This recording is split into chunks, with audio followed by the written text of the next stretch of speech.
The news in business, the Manufacturers Association of Nigeria MAN has called for the creation of a manufacturing refinancing and rediscounting facility MRRF, among other sweeping financial and policy interventions aimed at reviving the country's manufacturing base in 2026. In a report on 2026 manufacturing outlook, Director General of MAN, Segun Ajayi-Kadir, said the proposed facility would enable commercial banks to refinance manufacturing loans at single-digit interest rates with tenors of up to 7 years, thus relieving manufacturers of the pressure of high borrowing costs.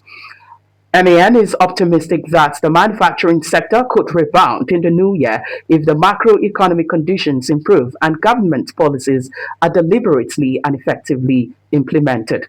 Ajayi Kadir stated that some of the key actionable recommendations to ensure a more robust manufacturing sector in 2026 includes further reduction on the benchmark interest rate by at least 200 to 300 basis points over the next 2 quarters, among others.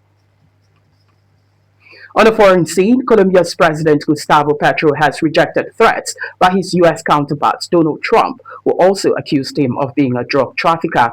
Speaking to reporters on Air Force One on Sunday, Trump made similar threats of military action against Colombia, saying the South American country is very sick too and run by a sick man who likes making cocaine and selling it to the United States.